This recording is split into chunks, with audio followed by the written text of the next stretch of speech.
What's good? It's Stormybman and I'm back with a Stormybman's Reacts video. This time we're featuring Marvel Studios' Ant-Man and the Wasp Quantumania. I had a chance to see the film last night, February 16th, 2023, and this is my take on the film, a non-spoilery review of things as Marvel ventures into the quantum realm once again in the third act of the Ant-Man series. The film brings back the familiar cast, and we see Paul Rudd, Evangelistine Lilly, and Michael Douglas and Michelle Pfeiffer as the main characters of the film. They're joined by Jonathan Majors as the villain Kang, and this film takes place primarily in the quantum realm.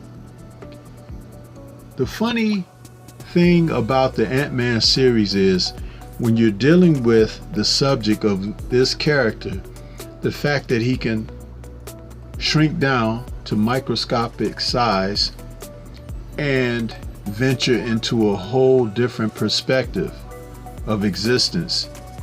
Something that was kind of introduced in their last film, Ant-Man and the Wasp, but continues on here, and we learn exactly what the quantum realm is all about. Jonathan Majors brings forth a character in Kang the Conqueror, a character that was introduced in the Disney series Loki.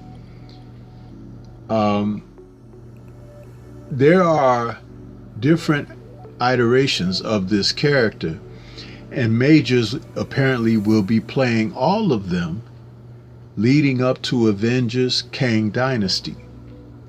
Majors is a tremendous actor, and very soon he will probably embark upon something that will have him acknowledged on the levels of performers such as Denzel Washington. The gentleman can really channel his characters and become completely immersed into whomever he's playing.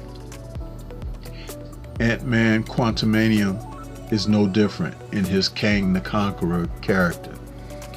We have enjoyed the fact that Ant-Man has been a savior of somewhat in the Marvel Phase 3.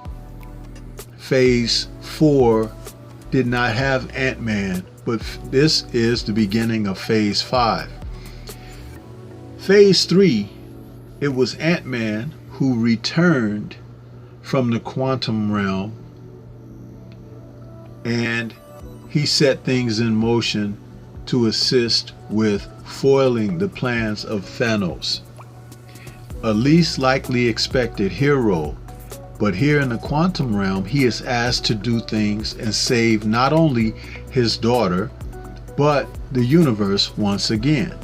We are introduced into new characters such as MODOK, and MODOK is the same character that we saw before in the first Ant-Man film, and I will not reveal who that is. You will have to see the film for yourself.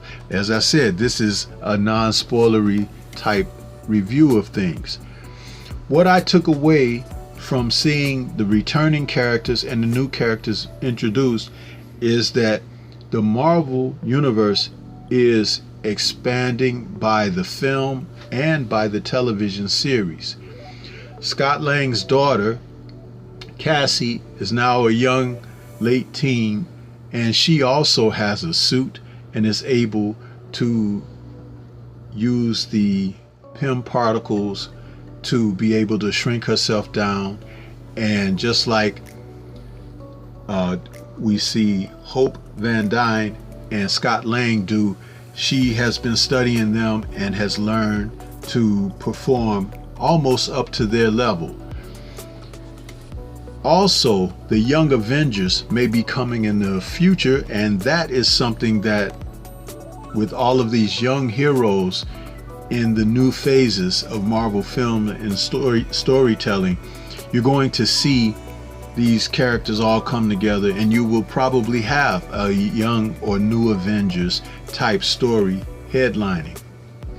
In the quantum realm, Scott is able to use his powers a lot like he did in Infinity War, and also when we saw him in Endgame.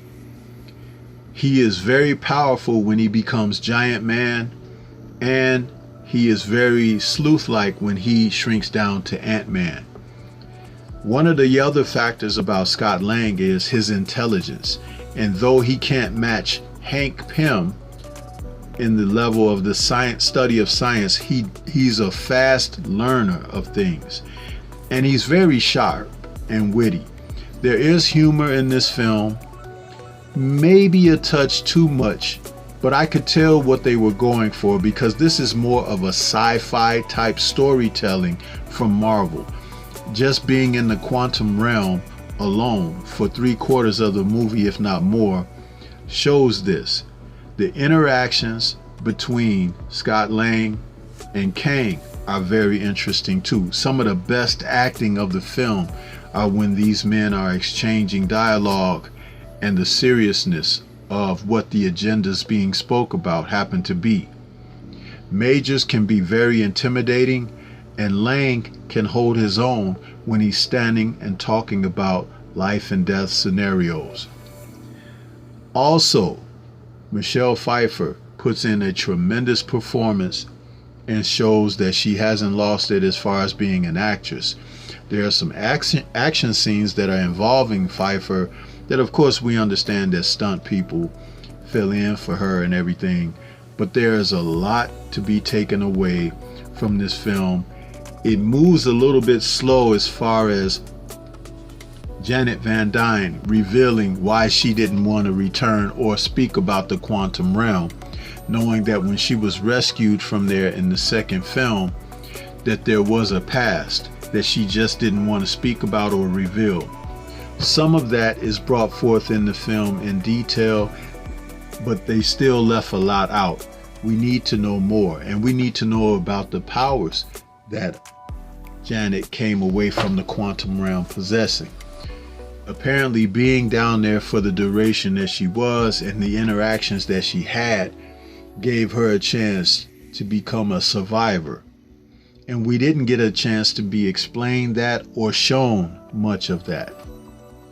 Now, when we talk about Kang and what his purpose there is, it appears that he has been banished to the quantum realm and is looking to escape there. And that's where the story takes an interesting turn, because he enlists the services of Scott and promises Scott a trade-off if Scott is willing to assist him. But of course, Kang, being a villain, is one who is being deceptive, and he is not being honest with what his plans are initially. All in all, I will say out of 5 stars, I rate Ant-Man Quantumania a 3-star film. The special effects at times are pretty good. At other times, you could tell that there's just too much CGI environments and not enough honest, realistic sets to really involve the characters.